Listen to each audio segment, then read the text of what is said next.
आप देख रहे हैं समाचार एजेंसी ऑफ इंडिया में साइन न्यूज। यशोदा जयंती पर जानिए माता यशोदा से जुड़ी अनेक अनसुनी बातों को विस्तार से। जानिए यशोदा जयंती पर किन किन वस्तुओं का करना चाहिए दान।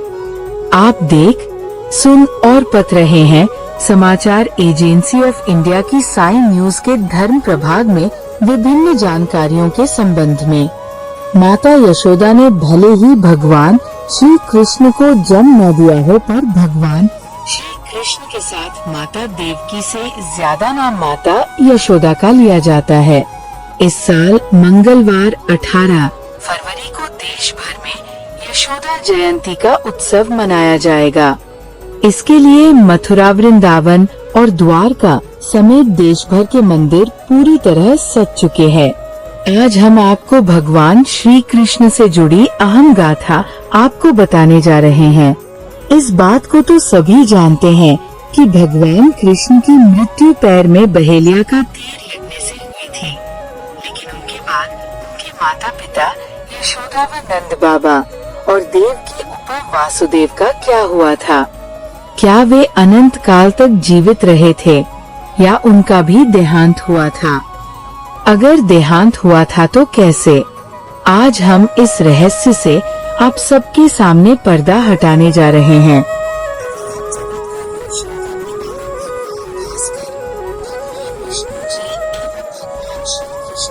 आराधना करते हैं, और अगर आप विष्णु जी एवं भगवान कृष्ण जी के भक्त हैं तो कमेंट बॉक्स में जय सूर्य देवा, जय विष्णु देवा, जय श्री कृष्ण, हरिओम तत्सत, ओम नमो भगवते वासुदेवाय नमः लिखना न भूलिए।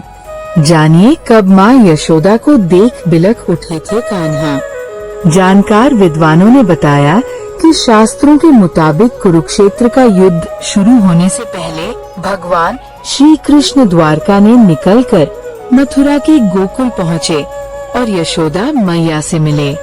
उस वक्त यशोदा मैया बहुत ज्यादा बीमार थी। जैसे ही कान्हा उनके घर पहुँचे, नंद बाबा और देवकी उनसे मिलकर बहुत खुश हो गए। वही भगवान श्री कृष्ण उनसे मिलकर भावुक हो गए। श्री कृष्ण के वहाँ से जाने के कुछ दिनों बाद बीमारी से यशोदा मैया ने देह का त्याग कर दिया। जानिए खुद के लिए रचा था कैसा विधान। महाभारत का युद्ध खत्म होने के बाद भगवान श्री कृष्ण फिर से गोकुल आए और अपनी प्रिय यशोदा मैया के देह परिवर्तन पर बहुत दुख जताया। इसके बाद वे नंद बाबा को ढाढ़स बंधाकर द्वारका लौट गए। वहाँ पर एक दिन वे नदी किनारे बैठे थे, तभी एक बहेलिया का तीर उनके पैर के तलवे में आकर लगा, जिसके बाद उन्होंने भी उस शरीर को त्याग दिया। दरअसल में धरती से विदाई लेने के लिए भगवान विष्णु ने ऐसा ही विधान रचा था। जानिए माता देवकी और पिता वासुदेव का क्या हुआ था। जब कान्हा के देह त्यागने का समाचार मथुरा पहुंचा तो उनके पिता वासुदेव को जबरदस्त दुख पहुंचा और वे सदमे में चले गए। इसी सदमे की वजह से उन्होंने भी अपना शरीर त्याग दिया और अपने पति एवं पुत्र के देह छोड़ने का समाचार माता देवकी सहन नहीं कर पाई। वियोग में आकर उन्होंने सती होने का फैसला किया और आग में कूदकर अपनी इहलीला समाप्त कर ली। अब जानिए क्या हुआ था नंद बाबा का। नंद बाबा के बारे में ज्यादा जानकारी शास्त्रों में उपलब्ध नहीं है। हालांकि मान्यता है कि नंद बाबा भगवान शिव के अनन्य भक्त थे और उनकी उपासना में लीन रहते थे। इसीलिए भगवान शिव के गण उन्हें लेने के लिए खुद धरती पर आए और सशरीर उन्हें अपने साथ स्वर्ग ले गए, जिससे उन्हें मोक्ष की प्राप्ति हुई। अब जानिए यशोदा जयंती पर क्या क्या करे दान। यशोदा जयंती के दिन करे गाय का दान। गाय का दान बहुत ही शुभ और पुण्यकारी माना जाता है। गाय को माता का दर्जा दिया गया है और इस दिन गाय को हरा चारा, गुड़, घी या बर्तन दान करना बहुत ही लाभकारी होता है। यशोदा जयंती के दिन करे वस्त्र का दान। इस दिन गरीबों और और जरूरतमंदों को वस्त्र दान करना चाहिए। ये दान न केवल उनके जीवन में खुशहाली लाता है, बल्कि इससे पुण्य भी प्राप्त होता है। इस दिन बच्चे के कपड़ों का दान भी करना चाहिए। यशोदा जयंती के दिन करें अन्न का दान। यशोदा जयंती पर विशेष रूप से दीनहीन लोगों को खाना दान करना बहुत फलदायी होता है। आप उन्हें ताजे फल, मिठाई, अनाज या अन्य खाद्य सामग्री दान कर सकते हैं। यशोदा जयंती के दिन करें धन का दान। यशोदा जयंती पर गरीबों या मंदिरों में दान का रूप में पैसों का भी दान करना शुभ माना जाता है। इसे समाज के भले के लिए किया जाता है। धन का दान करने से घर में धन धान्य बना रहता है। यशोदा जयंती के दिन करें चंदन का दान। यशोदा जयंती के दिन भगवान श्री कृष्ण और माता यशोदा की पूजा करने के लिए चंदन, तेल और फूल दान करना चाहिए। ये दान पूजा में उपयोगी होता है और समृद्धि लाता है। यशोदा जयंती के दिन करें बर्तन का दान। यशोदा जयंती के दिन घर या मंदिरों में दान देने के लिए बर्तन जैसे गिलास, थाली या अन्य उपयोगी सामान देना भी शुभ होता है। ये दान विशेष रूप से धार्मिक कार्यों के लिए सहायक होता है। अब जानिए माता यशोदा के बारे में रोचक कथाओं के बारे में। माता यशोदा भगवान कृष्ण की पालक माँ के रूप में जानी जाती हैं।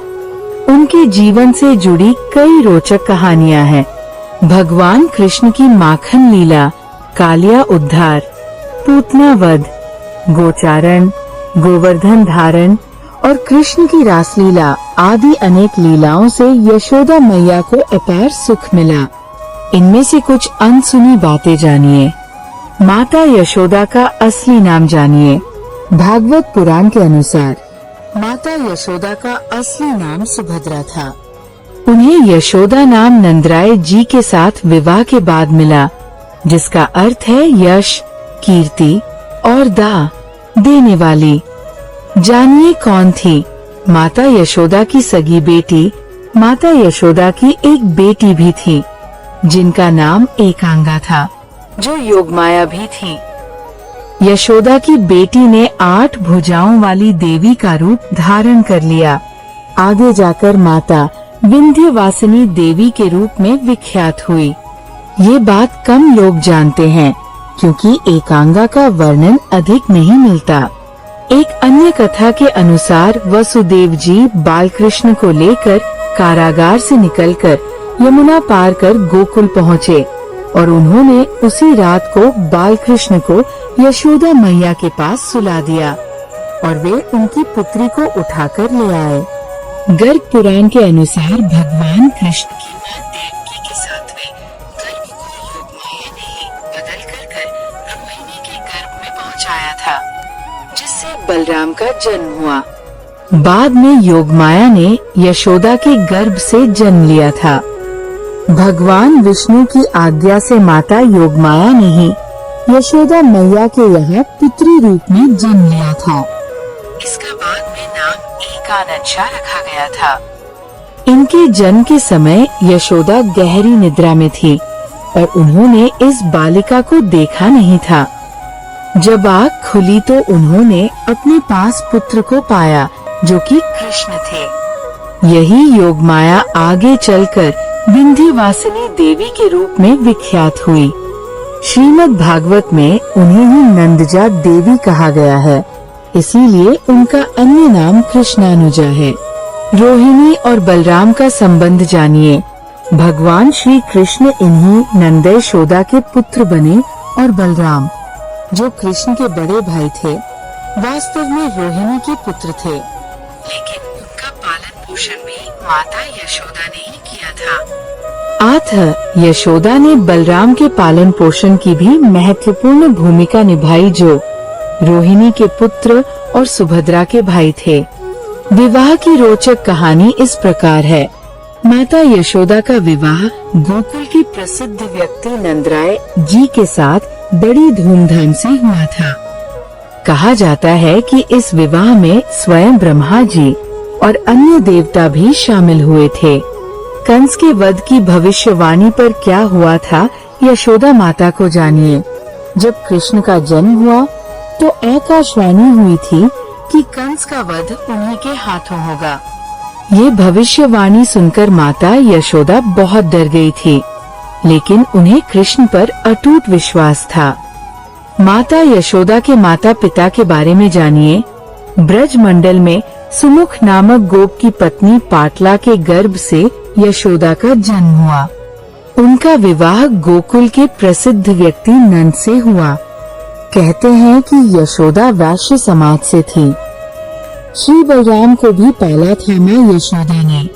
यशोदा ने बलराम के पालन पोषण की भी महत्वपूर्ण भूमिका निभाई। और सुभद्रा के भाई थे। दूसरे के पुत्र को अपने कलेजे के टुकड़े जैसा प्यार और दुलार देकर यशोदा ने एक आदर्श चरित्र का उदाहरण प्रस्तुत किया। यशोदा का जीवन सिर्फ इतना ही नहीं है। धार्मिक ग्रंथों में उनके जीवन से जुड़ी कई घटनाएं और उनके पूर्व जन्म की कथाएं भी मिलती है। उनकी एक पुत्री का भी वर्णन मिलता है, जिसका नाम एकांगा या एकानंशा था। श्री राधा का विवाह हुआ था यशोदा मैया के भाई से। प्रचलित मान्यता अनुसार एक दिन श्री कृष्ण ने माता यशोदा से कहा कि माता मैं राधा से विवाह करना चाहता हूँ। ये सुनकर यशोदा मैया ने कहा कि राधा तुम्हारे लिए ठीक लड़की नहीं है। पहला तो ये कि वह तुमसे 5 साल बड़ी है, और दूसरा ये कि उसकी मंगनी यशोदा के भाई रायान पहले से ही किसी और से हो चुकी है, और वह कंस की सेना में है, जो अभी युद्ध लड़ने गया है। जब आएगा तो राधा का उससे विवाह हो जाएगा, इसलिए उससे तुम्हारा विवाह नहीं हो सकता। हम तुम्हारे लिए दूसरी दुल्हन ढूंढेंगे। लेकिन कृष्ण जिद करने लगे थे। श्री कृष्ण जब छोड़ गए यशोदा मैया को, इतिहास में देवकी और रोहिणी की कम, लेकिन यशोदा की चर्चा ज्यादा होती है, क्योंकि उन्होंने ही कृष्ण को बेटा समझकर पाल पोस कर बड़ा किया और एक आदर्श मां बनकर इतिहास में अजरमर हो गई। महाभारत और भागवत पुराण में बालक कृष्ण की लीलाओं के अनेक वर्णन मिलते हैं, जिनमें यशोदा को ब्रह्मांड के दर्शन, माखन चोरी और उनको यशोदा द्वारा ओखल से बांध देने की घटनाओं का प्रमुखता से वर्णन किया जाता है। भगवान श्री कृष्ण ने माखन लीला, उखल बंधन, कालिया उद्धार, पूतना वध, गोचारण, धेनुक वध, दावाग्नि पान, गोवर्धन धारण, रास लीला आदि अनेक लीलाओं से यशोदा मैया को अपार सुख दिया। इस प्रकार 11 वर्ष 6 महीने तक माता यशोदा के महल में कृष्ण की लीलाएं चलती रहीं। इसके बाद कृष्ण को मथुरा ले जाने के लिए अक्रूर जी आ गए। ये घटना यशोदा के लिए बहुत ही दुखद रही। यशोदा विक्षिप्त सी हो गई, क्योंकि उनका पुत्र उन्हें छोड़कर जा रहा था। हरि ओम। अगर आप भगवान विष्णु जी एवं भगवान श्री कृष्ण जी की आराधना करते हैं और अगर आप विष्णु जी एवं भगवान कृष्ण जी के भक्त हैं, तो कमेंट बॉक्स में जय विष्णु देवा, जय श्री कृष्ण, हरिओम तत्सत, ओम नमो भगवते वासुदेवाय नमः लिखना न भूलिए। यहाँ बताए गए उपाय, लाभ, सलाह और कथन आदि सिर्फ मान्यता और जानकारियों पर आधारित है। यहाँ ये बताना जरूरी है कि किसी भी मान्यता या जानकारी की समाचार एजेंसी ऑफ इंडिया के द्वारा पुष्टि नहीं की जाती है। यहाँ दी गई जानकारी में निहित जानकारी विभिन्न माध्यमों, ज्योतिषियों, पंचांग, प्रवचनों, मान्यताओं, धर्म ग्रंथों, दंत कथाओं, किंवदंतियों आदि से संग्रहित की गई है। आपसे अनुरोध है कि इस वीडियो या आलेख को अंतिम सत्य अथवा दावा न माने एवं अपने विवेक का उपयोग करें। समाचार एजेंसी ऑफ इंडिया पूरी तरह से अंधविश्वास के खिलाफ है। किसी भी जानकारी या मान्यता को अमल में लाने से पहले संबंधित विशेषज्ञ से सलाह लें। अगर आपको समाचार एजेंसी ऑफ इंडिया में खबरें आदि पसंद आ रही हो तो आप इसे लाइक, शेयर व सब्सक्राइब अवश्य करें। हम नई जानकारी लेकर फिर हाजिर होंगे, तब तक के लिए इजाजत दीजिए। जय हिंद। साई फीचर्स।